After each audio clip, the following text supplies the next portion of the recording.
नमस्कार बच्चों, मैं प्रोफेसर अंतिमा पांडे। आज हम कक्षा 10वीं की दूसरी इकाई की पाठ क्रमांक 5वीं ईमानदारी की प्रतिमूर्ति ये पाठ पढ़ेंगे। सबसे पहले हम लेखक परिचय और फिर गद्य संबंधी विषय पर जानकारी प्राप्त करेंगे। फिर उसके बाद हम पाठ पढ़ना प्रारंभ करेंगे। तो आइए बच्चों, हम पहले लेखक परिचय के बारे में जान लेते हैं। ईमानदारी की प्रतिमूर्ति, इसके लेखक श्री सुनील शास्त्री जी हैं। आपका जन्म 13 फरवरी 1950 में हुआ था। आपके पिता श्री लाल बहादुर शास्त्री जी हैं। आप श्री लाल बहादुर शास्त्री जी के पुत्र हैं। आप एक राजनेता के अलावा कवि और लेखक भी हैं। आपको कविता, संगीत और सामाजिक कार्यों में विशेष लगाव है। सामाजिक आर्थिक बदलाव पर अपने विचारों को आप पत्र पत्रिकाओं में व्यक्त करते रहते हैं। आपकी प्रमुख कृतियाँ जो है वो है लाल बहादुर शास्त्री जी, मेरे बापूजी। इस पुस्तक का अंग्रेजी अनुवाद भी हुआ है। गद्य संबंधी जानकारी जो है इस तरह से है। प्रस्तुत संस्मरण में लेखक ने श्री स्वर्गीय लाल बहादुर शास्त्री जी की ईमानदारी, सादगी, सरलता, सच्चाई पर दुख का तरता आदि गुणों को बड़े ही अच्छे ढंग से उजागर किया है। लाल बहादुर शास्त्री जी जो थे वो भारत के प्रधानमंत्री थे।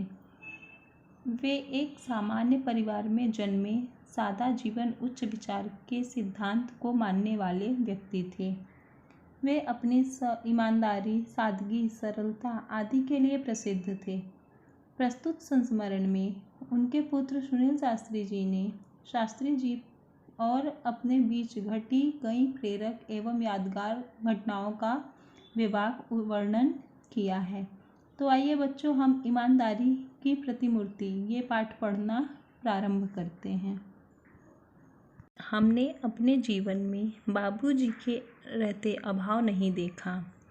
उनके न रहने के बाद जो कुछ मुझ पर बीता वह एक दूसरी तरह का अभाव था कि मुझे बैंक की नौकरी करनी पड़ी।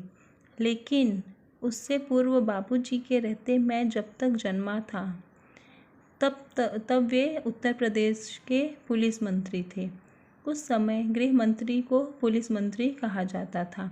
इसलिए मैं हमेशा कल्पना किया करता था कि हमारे पास ये छोटी गाड़ी नहीं, बड़ी आलीशान गाड़ी होनी चाहिए। बाबूजी प्रधानमंत्री हुए तो वहाँ जो गाड़ी थी वह थी इम्पाला शेवरलेट। उसे देख बड़ा जी करता कि मौका मिले और उसे चलाऊं। प्रधानमंत्री का लड़का था, कोई मामूली बात नहीं थी। सोचते विचारते कल्पना की उड़ान भरते एक दिन मौका मिल गया। धीरे धीरे हिम्मत भी खुल गई थी ऑर्डर देने की। हमने बाबूजी के निजी सचिव से कहा, सहाय साहब जरा ड्राइवर से कहिए इम्पाला लेकर रेजिडेंस की तरफ आए। 2 मिनट में गाड़ी आकर दरवाजे पर लग गई। अनिल भैया ने कहा, मैं तो इसे चलाऊंगा नहीं, तुम ही चलाओ। ये श्री सुनील शास्त्री जी बता रहे हैं कि जब से वो जन्मे थे तब से उनके जीवन में बापूजी के रहते उनके जीवन में कभी भी अभाव, किसी चीज़ का अभाव नहीं रहा। अभाव यानी कमी। लेकिन वो बैंक में जॉब करते थे, बैंक में नौकरी करते थे, वो अलग बात थी।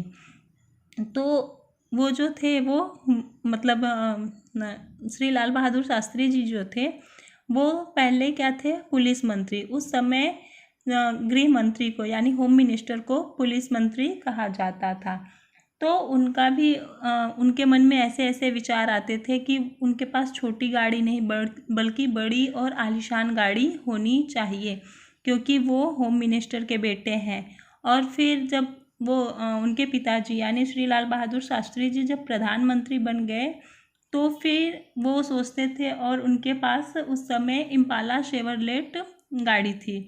तो उसे देखकर ये सुनील शास्त्री जी के मन में ऐसे विचार आते थे कि वो उसे कभी मौका मिले उसे चलाए। और धीरे धीरे फिर उनके अंदर इतना हिम्मत हो गया कि वो ऑर्डर भी देने लगे। और एक बार फिर उनके जो निजी सचिव थे, यानी श्री लाल बहादुर शास्त्री जी के पर्सनल सेक्रेटरी, निजी सचिव यानी पर्सनल सेक्रेटरी जो थे, उनको वो ऑर्डर देते हैं कि आप ये सहाय साहब से सहाय साहब से कहते हैं, जो उनके पर्सनल सेक्रेटरी रहते हैं उनका नाम सहाय साहब रहता है।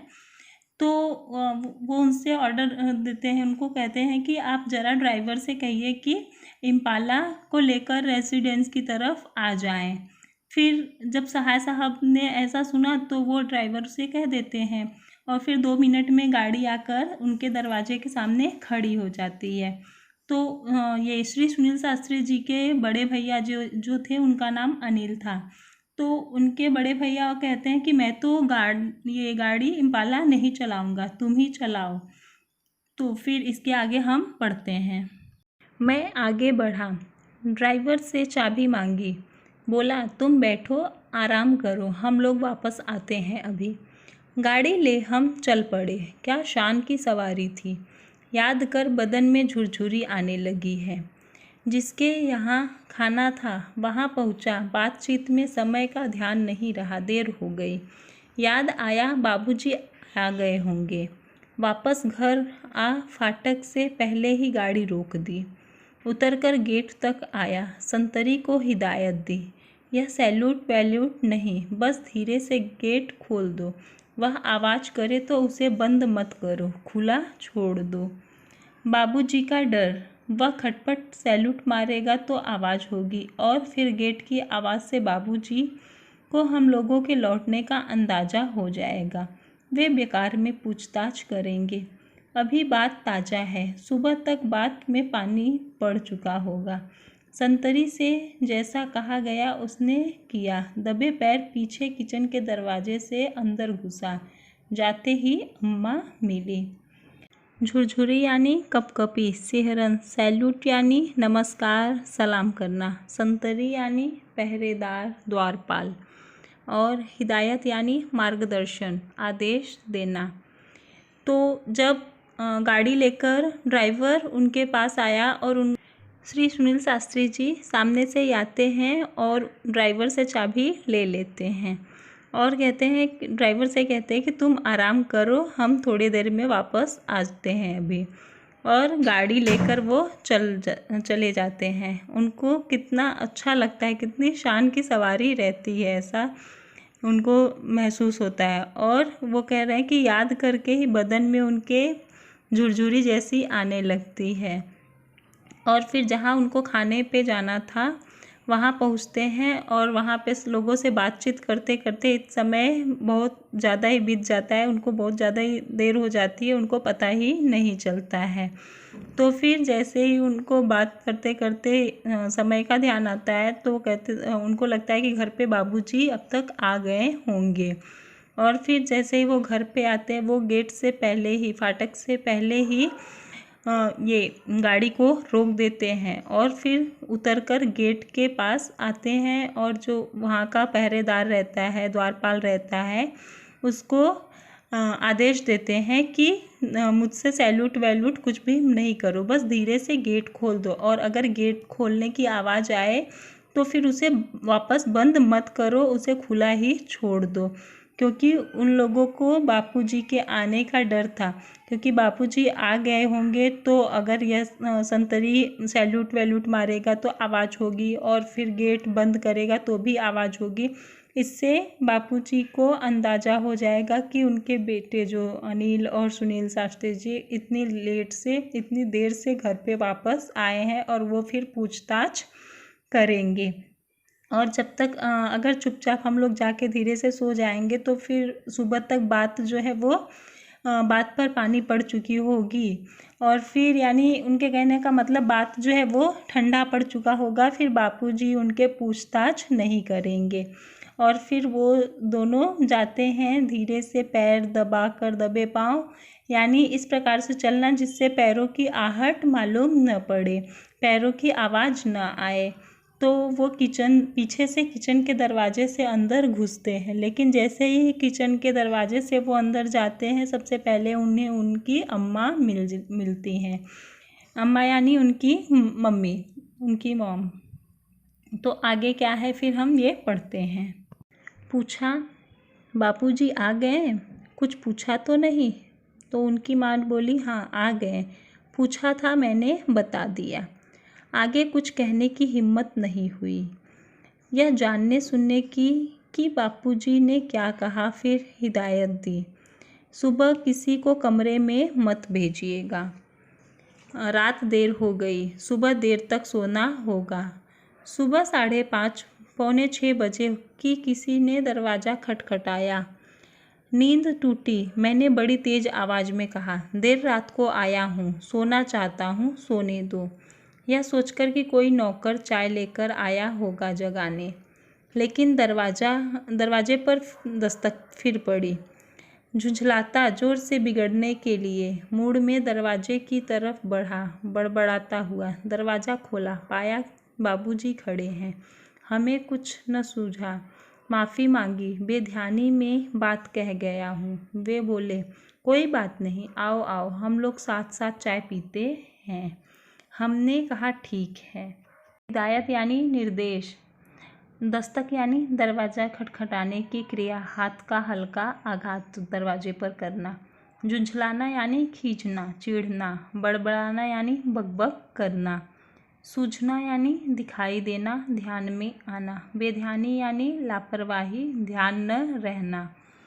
तो फिर लाल बहादुर शास्त्री जी के बेटे जी यानी सुनील शास्त्री जी कहते हैं अपनी माँ से, जब उनको किचन में उनकी माँ मिल जाती है तो वो उनसे कहते हैं कि बाबूजी आ गए।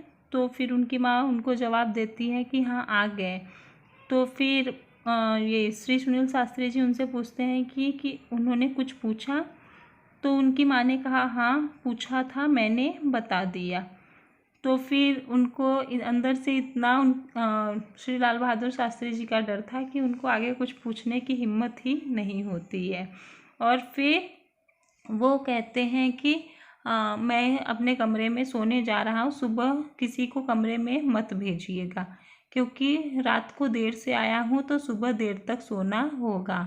इतना कहकर वो चले जाते हैं। और जैसे ही सुबह होता है 5:30 या पौने 6 बज रहे होते, तभी उनके पिताजी यानी श्री लाल बहादुर शास्त्री जी आते हैं और दरवाज़ा खटखटाने लगते हैं। तो फिर उनकी नींद जो है वो टूट जाती है।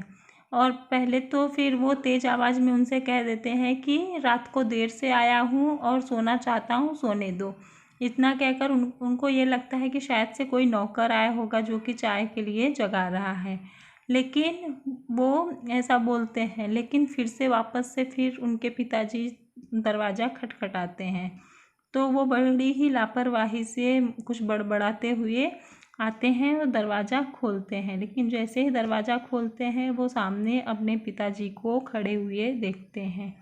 तो फिर वो उनसे माफ़ी भी मांगते हैं कि हमें कुछ सूझा नहीं, मतलब कुछ ध्यान नहीं रहा, दिखाई नहीं दिया, इसके लिए बेध्यानी में यानी लापरवाही में ध्यान नहीं था, इसके लिए मैंने ये सब कह दिया। तो उनके पिताजी कहते हैं ठीक है, कोई बात नहीं, चलो हम सब नीचे सब मिलके साथ चाय पीते हैं। तो फिर श्री सुनील शास्त्री जी कहते हैं ठीक है। इतना कह के फिर आगे क्या होता है हम वो पढ़ते हैं। बस जल्दी जल्दी हाथ मुंह धो चाय के लिए टेबल पर जा पहुंचा। लगा उन्हें सारी राम कहानी मालूम है, पर उन्होंने कोई तर्क नहीं किया, न कुछ जाहिर होने दी। कुछ देर बाद चाय पीते पीते बोले, अम्मा ने कहा तुम लोग आ गए हो, पर तुम कहते हो रात बड़ी देर से आए, कहाँ चले गए थे? जवाब दिया, हाँ बाबूजी, एक जगह खाने पर चले गए थे। उन्होंने आगे प्रश्न किया, लेकिन खाने पर गए तो कैसे? जब मैं आया तो फिएट गाड़ी गेट पर खड़ी थी। गए कैसे? कहना पड़ा, हम इम्पाला शेवरलेट लेकर गए थे। बोले, ओह हो, तो आप लोगों को बड़ी गाड़ी चलाने का शौक है। बाबूजी खुद इम्पाला का प्रयोग न के बराबर करते थे और वह किसी स्टेट गेस्ट के आने पर ही निकलती थी।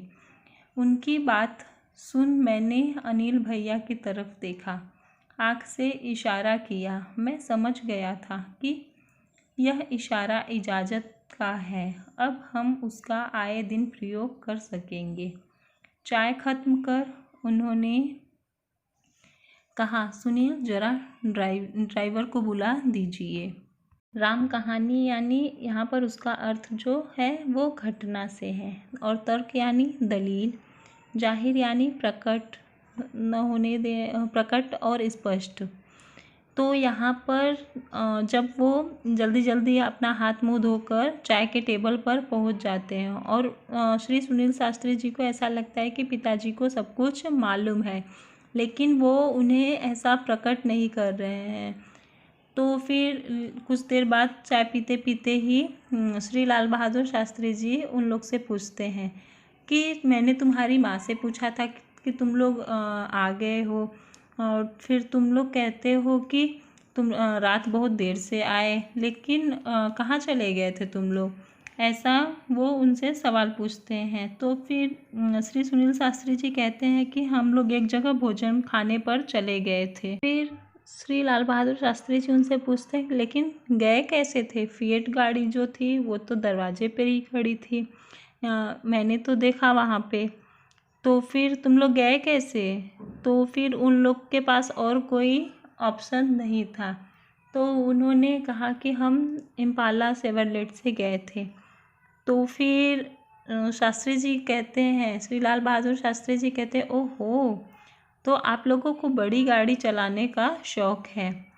क्यों? तो फिर ये सुनील शास्त्री जी हमें बता रहे हैं, श्री सुनील शास्त्री जी बता रहे हैं कि बापूजी जो थे यानी श्री लाल बहादुर शास्त्री जी जो थे वो इम्पाला का प्रयोग न के बराबर करते थे, यानी जो भी वो उस गाड़ी का उपयोग सिर्फ गेस्ट वगैरह को लाने और उनको छोड़ने के लिए ही वो उसका इस्तेमाल करते थे।